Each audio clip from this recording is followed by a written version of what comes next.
네, 스튜디오에 민주당의 공동선대위원장이었던 박강원 의원이 나와 있습니다. 네, 어서 오세요. 안녕하세요. 네, 짤막하게 압도적인 승리의 배경 좀 들어볼까요? 국민의 열망이라고 생각합니다. 정치를 바꾸라는, 그리고 정치를 바꾸겠다는 국민의 의지, 이것이 그대로 된 것이 아닌가 싶고요.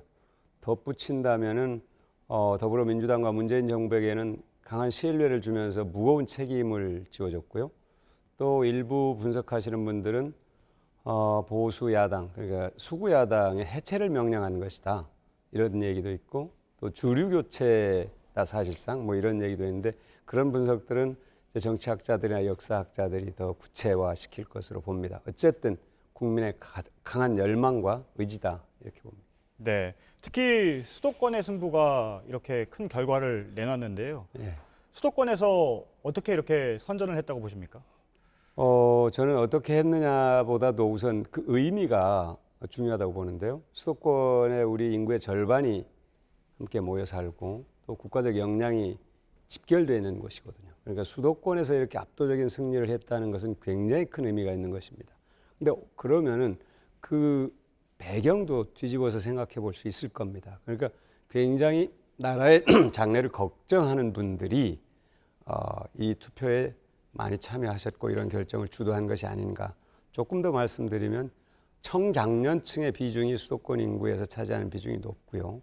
지역적으로는 전국 각지에서 많은 분들이 고르게 와서 사시는 그런 곳이기 때문에 수도권의 선택이 갖는 의미가 남다르다, 이렇게 생각을 합니다. 네, 의석수로 따지면 180석인데요. 5분의 3 정도인데, 그런데 비례정당 투표를 보면 사실 더불어시민당이 미래한국당이 근소하지만 조금 밀렸습니다. 물론 네. 열린민주당이 있긴 있었지만 네. 이 정당 투표율에 대해서는 어떻게 생각하십니까? 그 이제 앵커께서 말씀하신 것처럼 저는 표의 분산 효과다. 그러니까 그것 자체가 큰 의미를 갖는 건 아니고, 열린민주당이나 정의당 쪽으로 더불어민주당의 지지층이 조금 분산된 결과다, 이렇게 저는 보고 있습니다. 예, 알겠습니다. 이번에 영남과 강원에서는 결국 지역주의를 극복하지 못한 것 아니냐, 이런 얘기도 나옵니다. 굉장히 안타까운 부분이죠. 강원도에서는 지난 4년 전보다 2석이 늘었습니다. 그래서 다소 기대했던 것보다는 부족한 것은 사실이지만 그래도 선방을 했다, 이렇게 생각하는데, 대구에서 2석을 다 잃었고요. 부산에서도 마찬가지로 저희들이 현상 유지를 하지 못하고 많이 잃었는데, 특히 김부겸 장관이 대구에서 낙선한 것, 또 김영춘 장관을 비롯한 굉장히 우수한 우리 당의 그 인재들이 부산에서 낙선한 것은 지역주의의 이 과제가 우리 정치에 어떻게 보면은 참 숙명과도 같은 것이구나 하는 그런 뼈저린 느낌을 다시 갖게 되는데요. 예. 그분들이 지역주의를 해소하기 위한 밭을 계속 갈겠다, 그러니까 저는 그분들의 용기에 박수를 보냅니다. 예.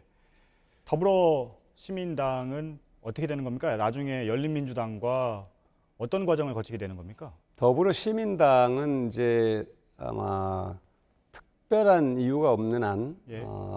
더불어민주당과 통합의 과정을 거치지 않을까, 이렇게 봅니다. 예.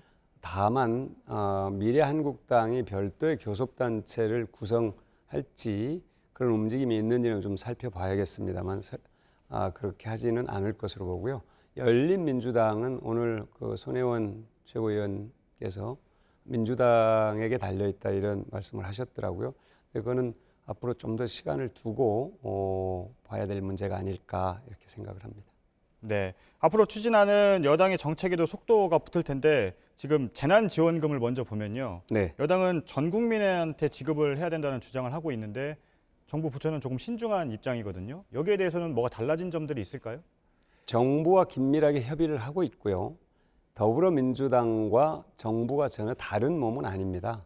서로 어떻게 하면은 이 코로나 국난을 잘 극복할 것인가 예. 하는 데 뜻을 모으고 있고, 다양한 정책들을 준비하고 있고, 이 재난지원금은 그 여러 정책 중에 하나입니다. 예. 그리고 충분히 대화를 통해서 문제를 해결할 수 있고요. 예. 국회 심의 과정에서 정부의 의견을 반영해 가면서 우리 당이 국민들과 약속했던 대로 전 국민에게 지원하는 방향으로 결론을 내도록 할 것입니다. 예, 한 가지만 더 질문을 드리겠습니다. 비례위성정당 민주당도 이번에 있었는데요. 네. 비례위성정당이 등장을 하면서 결국 선거제 취지를 제대로 살리지 못했다 이런 비판이 나오고 있는데. 그렇죠. 연동형 비례제 취지를 살리지 못했죠. 예. 그러니까 국민의 다양한 의견을 국회에 반영하자 이게 취지였는데 그 좋은 취지가 제도의 허점까지 보완하지는 못한다는 것을 저희들이 확인을 했고 뼈아프게 생각합니다. 이 부분은 21대 국회에서 어떤 방식이 됐든 손질을 해야 될 겁니다. 선거법을 바꿀 수 있다 이런 네, 얘기죠. 해야 되는데 사실 이 연동형 비례제의 취지를 살리려면 지역구와 비례제 의원이 1대1이거나 최소한 2대1 정도는 돼야 그 효과를 살릴 수 있다, 취지를 살릴 수 있다 이렇게 보고 있습니다. 네, 잘 들었습니다. 더불어민주당의 공동선대위원장이었던 박강원 의원이었습니다. 감사합니다. 고맙습니다.